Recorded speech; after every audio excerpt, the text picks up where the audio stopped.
Hello students, इस lecture में हम मैकेनिज्म ऑफ यूरिन फॉर्मेशन अर्थात मूत्र के निर्माण की प्रक्रिया के बारे में अध्ययन करेंगे। जो यूरिन फॉर्मेशन की प्रक्रिया होती है उसको हम 3 भागों में डिवाइड कर सकते हैं। पहला है ultrafiltration, second selective reabsorption and तीसरा है ट्यूबुलर सिक्रेशन या ऑगमेंटेशन। सबसे पहले हम बात करते हैं अल्ट्राफिल्ट्रेशन। अल्ट्राफिल्ट्रेशन के द्वारा जो रक्त का प्लाज्मा होता है वो ग्लोमेरुलाई के द्वारा फिल्ट्रेट किया जाता है।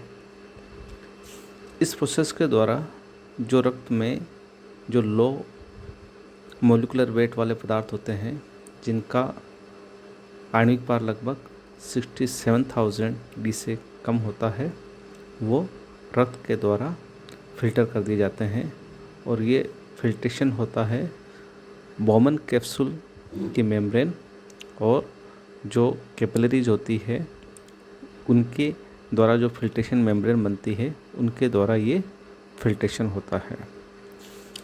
इस फिल्ट्रेशन के फलस्वरूप जल और sodium, potassium chloride, bicarbonate ion, glucose, amino acids, urea, uric acid, fatty acid, किटनिन और कुछ टॉक्सिन्स आदि को रक्त से पृथक कर दिया जाता है।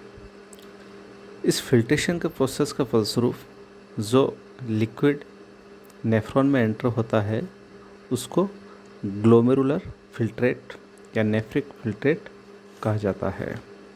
ये जो ग्लोमेरुलर फिल्ट्रेट होता है वो लगभग प्लाज्मा के समान ही होता है, लेकिन उसमें प्रोटीन्स नहीं पाया जाता है या बहुत कम मात्रा में पाया जाता है।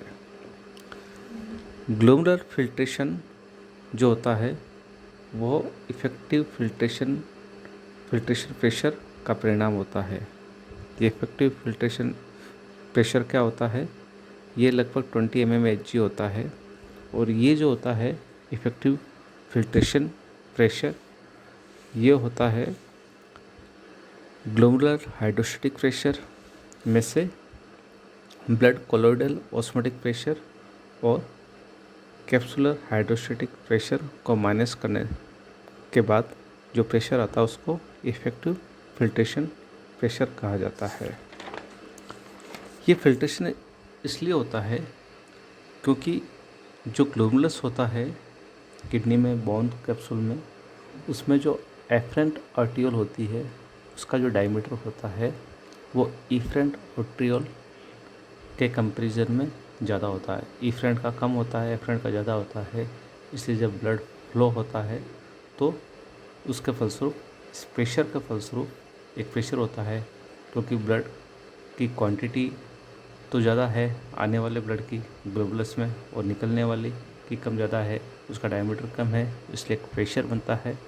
उस प्रेशर को ही इफ़ेक्टिव फिल्ट्रेशन प्रेशर कहा जाता है। और ये जो प्रेशर होता है इफ़ेक्टिव फिल्ट्रेशन प्रेशर इस ग्लोमेरुलर हाइड्रोस्टैटिक प्रेशर जो डायमीटर की कमी के कारण होता है एफरेंट आर्टिकल की, उसमें से ब्लड कोलोइडल ऑस्मोटिक प्रेशर जो कि प्लाज्मा प्रोटीन के द्वारा होता है और कैप्सुलर हाइड्रोस्टैटिक प्रेशर जो कि बॉमन्स कैप्सूल में जो ऑलरेडी जो फ्लूइड होता है उसको माइनस करने से बनता है।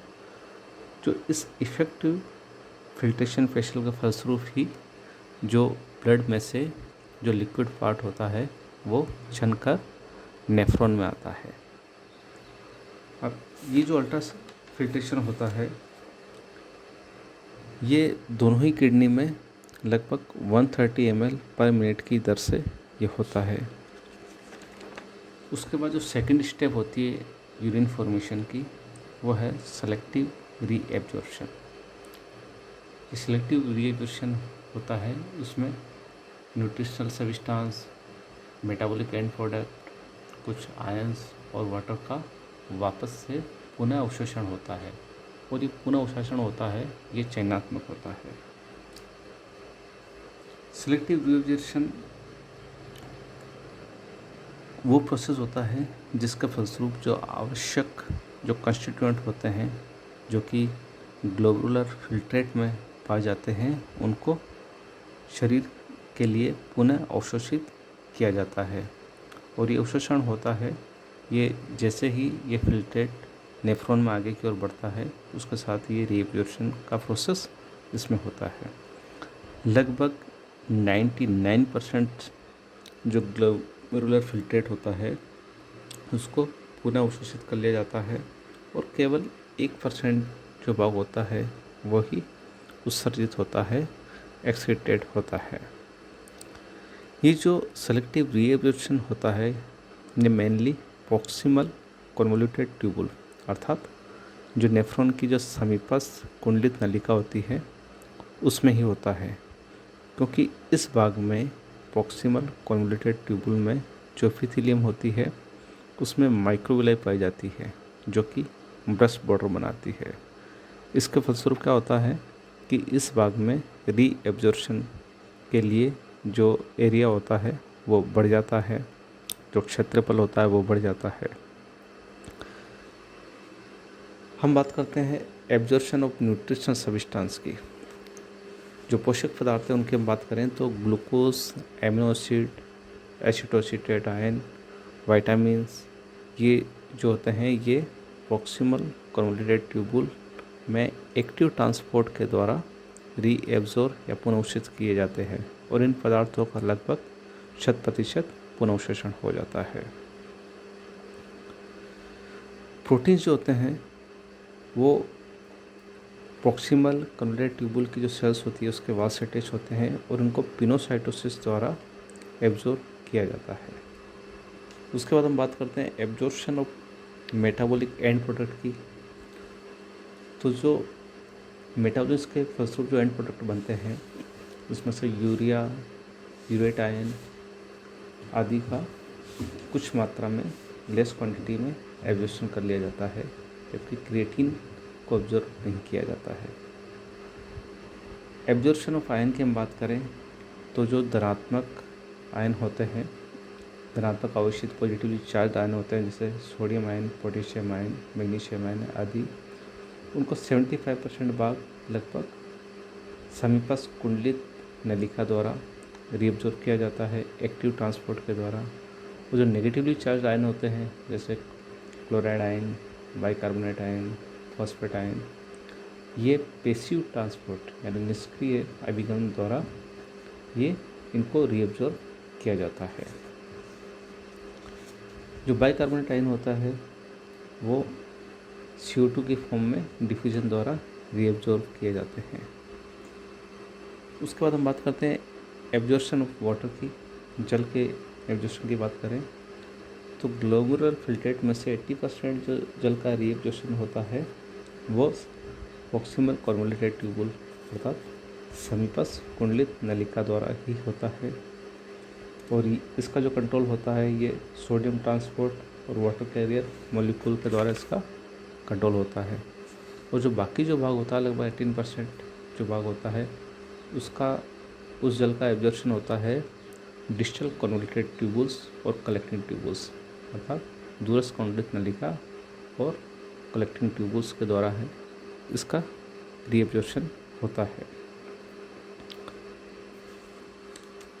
उसके बाद ट्यूबुलर सिक्रेशन या ऑर्गुमेंटेशन की बात करें तो ये जो किडनी की टेबल होती है नेफ्रॉन्स की वह कुछ पदार्थों को जो नॉन थ्रेशोल्ड पदार्थ होते हैं या फॉरेन मटेरियल होते हैं उनको एक्टिव ट्रांसपोर्ट के द्वारा इसको फिल्ट्रेट में सिक्रेट करती है यानी मुक्त करती है, जैसे creatine, potassium ion, hydrogen ion, ammonia, uric acid, hippuric acid, कुछ ड्रग्स जैसे पेनिसिलिन, पैराइमोनोप्यूरिक एसिड आदि पदार्थों को की जो किडनी की ट्यूबुल्स होती है वो मुक्त करती है, सिक्रेट करती है किसमें, जो फिल्ट्रेट होता है उसमें। और ये जो प्रोसेस होता है वो हैंडलेस लूप और दूरस्थ कुंडलित नलिका आदि में मेनली ये जो सिक्रेशन का कार्य होता है। इसके फलस्वरूप जो इलेक्ट्रोलाइट का बैलेंस और पोटेशियम हाइड्रोजन आयन का आदि का इनका बैलेंस बना रहता है, क्योंकि जब सोडियम का रिएब्जॉर्प्शन होता है तो पोटेशियम और हाइड्रोजन आयन का को रिलीज किया जाता है, सीक्रेट किया जाता है।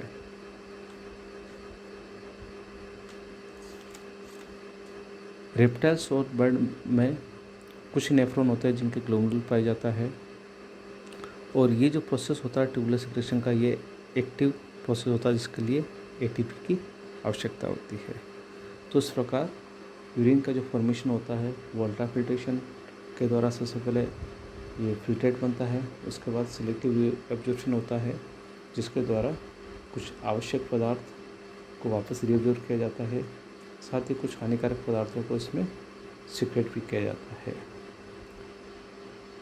इस डायग्राम के द्वारा हम यूरिन फॉर्मेशन को समझ सकते हैं। सबसे पहले होता है ग्लोमेरुलर फिल्ट्रेशन। इस फिल्ट्रेशन के द्वारा जल और कुछ लो मोलिकुलर वेट वाले जो पदार्थ होते हैं वो ब्लड में से मुक्त होकर ये बोमन्स कैप्सूल में आ जाते हैं, और यहाँ पे प्रेशर ये काम करता है कि जो एफरेंट आर्टियोल होती है उसका जो डायमीटर होता है वो इफरेंट से अधिक होता है, जिसका फलस्वरूप क्या होगा, एक प्रेशर बनेगा, और प्रेशर के फलस्वरूप ही क्या होगा कि यहाँ पे फिल्ट्रेशन होगा। उसके बाद ट्यूबुलर रीएब्जॉर्प्शन होता है। ये रीएब्जॉर्प्शन वाले प्रोसेस के फलस्वरूप जो वाटर, ग्लूकोज, एमिनो एसिड और कुछ दूसरा आवश्यक पदार्थ होते हैं उनको पुनः अवशोषित किया जाता है। जो तीसरी स्टेप होती है वो है ट्यूबुलर सिक्रेशन, जिसके फलस्वरूप क्रिएटिनिन, कुछ drug, hydrogen ion, potassium ion आदि को रिमूव करके फिल्ट्रेट में मुक्त किया जाता है। तो फाइनली यूरिन का निर्माण होता है।